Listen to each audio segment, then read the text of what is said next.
Hello students, today we are going to revise clause and its types. It's from your grammar book. So here we'll discuss first the definition of clause. So what is a clause? Clause is a group of words that includes a subject and a verb or predicate is called clause. It means वो शब्दों का समूह जिसमें एक कर्ता एक subject आता है, एक क्रिया आती है, इट मीन्स एक वर्ब आता है और प्रेडिकेट आता है. सो इन सारी चीज़ों के कॉम्बिनेशन को मिले जुले रूप को हम बोलते हैं clause. Now let's understand what is subject and predicate. So here a sentence subject is who और what the sentence is about, यानी जो या जिसके बारे में सेंटेंस या वाक्य होता है उसको सब्जेक्ट बोलते हैं, और in other words you can say जो कर्ता होता है उसको हम सब्जेक्ट बोलते हैं. Predicate tells about the subject and whatever is written about और whatever is being talked about the subject और कर्ता, उसको हम प्रेडिकेट बोलते हैं. Right. Now, example, the dog ran after the cat. Here the dog किसके बारे में बताया जा रहा है कि वो बिल्ली के पीछे भागा, एक डॉग के बारे में, और डॉग ही भागने का काम कर रहा है. So here the dog will be subject and rest of the part of the sentence will be predicate. Here it is underlined also, ran after the cat is predicate and the dog is subject. Now we'll discuss two types of clause. They are main types of clauses. The first is independent clause and the other is dependent clause. So hearing the name, hearing the type of the clause, you can easily understand that independent means स्वतंत्र clause. जो स्वतंत्र का मतलब है which is itself complete, जो अपने आप में complete होता है. it doesn't need any support, जिसको किसी और का सपोर्ट नहीं चाहिए होता है अपनी एग्जिस्टेंस, अपनी अस्तित्व को प्रेजेंट करने के लिए. वो अपने आप में ही काबिल होता है. सो ऐसे क्लॉज, ऐसे वाक्यों को हम बोलते हैं independent. For example, if I say I read every day, so here I read every day giving the full sense of the sentence. Sentence का पूरा सेंस हमें मिल रहा है कि मैं पढ़ती हूँ. डिपेंडेंट क्लॉज क्या होता है? वो क्लॉज जो स्वतंत्र नहीं होता है, जो दूसरों पे डिपेंडेंट होता है, दूसरों पर निर्भर होता है. अपने आप को कंप्लीट करने के लिए इट नीड्स अ सपोर्ट, उसको एक सपोर्ट की ज़रूरत पड़ती है, उसको इंडिपेंडेंट क्लॉज की ज़रूरत पड़ती है. सो ऐसे क्लॉज को हम बोलते हैं dependent clause. Now one by one we will understand independent clause. An independent clause is actually a complete sentence by itself and does not depend on any other clause for its existence. Same things are being told here in definition. जो independent clause होता है वास्तव में एक complete sentence होता है by itself, अपने आप में ही पूरा complete sentence होता है.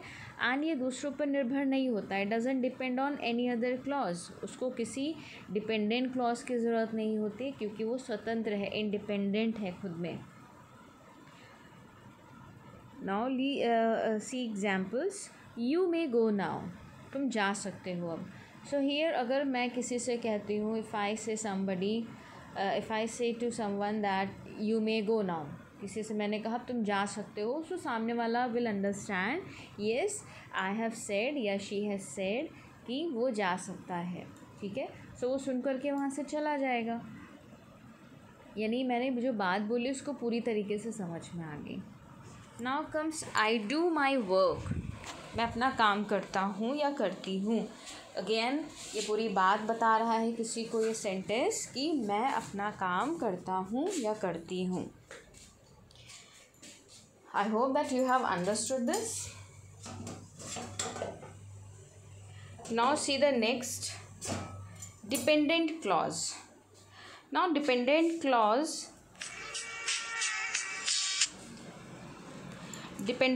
क्या होता है? Dependent clause is not a complete thought itself.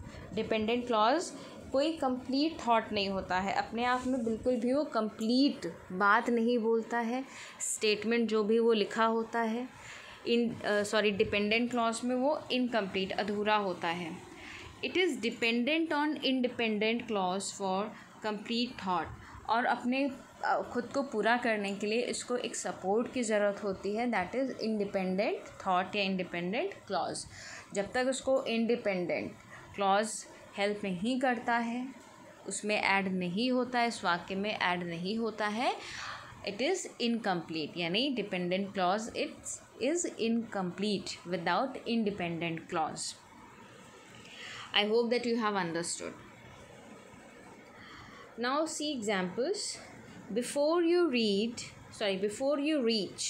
Now students, if you see first line, before you reach, so तुम इसके पहले पहुँचो. अब तुम इसके पहले पहुँचो का मतलब है something is left to be spoken, कुछ अभी बोलना बाकी है. सो यानी ये इनकम्प्लीट है. सो डिपेंडेंट क्लॉज हो गया. Wherever you go, dependent clause, जहाँ पर भी तुम जाओ. अब जहाँ पर भी तुम जाओ का मतलब है स्टिल कुछ अभी अधूरा है सेंटेंस में, कुछ अभी और ऐड किया जाएगा जिससे कि कंप्लीट सेंस देने लगेगा. So these two sentences are independent clause. Now see the next example. I will catch you wherever you go. Now students, if you see wherever you go क्या था? Incomplete था. Now I will catch you जैसे ही इस वाक्य में जुड़ गया, ये पूरा वाक्य बन गया और क्या हो गया? जहाँ पर भी तुम जाओगे मैं तुम्हें ढूंढ लूँगा या मैं तुम्हें खोज लूँगा या पकड़ लूँगा. Right. So I will catch you, मैं तुम्हें पकड़ लूँगा, वेर एवर यू गो. सो अगर मैंने फिर से आई विल कैच यू हटा दूँ तो wherever you go will be incomplete. Now the next is before you reach movie will be over. जब तक तुम पहुँचोगे मूवी ख़त्म हो जाएगी. तो सेंटेंस क्या था ऊपर? बिफोर यू रीच, इसके पहले कि तुम पहुँचो जब तक तुम पहुँचोगे या तुम्हारे पहुँचने से पहले, ये अधूरा वाक्य है. लेकिन इसमें जैसे ही मूवी विल बी ओवर, एक कंप्लीट थॉट हमने जोड़ दिया, ये क्या हो गया? एक पूरा सेंटेंस हो गया. यानी एक कंप्लीट, एक इंडिपेंडेंट क्लॉज और एक इनकम्प्लीट क्लॉज, यानी इनकम्प्लीट सेंटेंस यानी डिपेंडेंट क्लॉज को हम जोड़ करके एक सेंटेंस बना लिया हमने. Before you reach movie will be over. Now the few words are written here. Seeing them you can understand. If you see these words, जो यहाँ पर example के बाद लिखा before, if, when, even if, so that, since, though, till, after, wherever, whosoever, ये भी लिखे नहीं है, I'm just speaking you, until, unless, ये सब क्या है? ये ऐसे words हैं जो किसी भी वाक्य में जुड़ते हैं तो वो उस वाक्य में जुड़ करके उसको इनकम्प्लीट सेंस यानी उसको डिपेंडेंसी देने लगते हैं. यानी उनको एक और वाक्य की ज़रूरत होती है पूरा सेंस देने के लिए, पूरा कंप्लीट थॉट देने के लिए. ठीक है. सो अगर if you see these words in any sentence, अगर ये वाक्य में ये वर्ड्स, इनमें से कोई वर्ड्स, इसके अलावा भी बहुत सारे वर्ड्स होते हैं, अगर दिखते हैं देन आप आसानी से उनको आइडेंटिफाई कर सकते हो. Easily you can identify those sentences कि वो डिपेंडेंट है कि इंडिपेंडेंट है. So here suppose here it is written if you come I will talk to you. अगर तुम आओगे तो मैं तुमसे बात करूँगा. ठीक है. सो इफ़ यू कम मतलब इफ़ के साथ जो वाक्य जुड़ा है, इफ़ यू कम, तो इफ़ यू कम एक वाक्य है बट इनकम्प्लीट वाक्य है. I will talk to you, मैं तुमसे बात करूँगा, ये पूरा वाक्य है. सो इन दोनों वाक्यों को जोड़ करके एक हमने कंपाउंड सेंटेंस बना दिया, that if you come I will talk to you, right. हमने जोड़ करके एक सेंटेंस बना दिया. So here I hope that you have understood, and still if you have any kind of doubt, make sure your doubt should be clear. You can call me, you can message me. Thank you, children.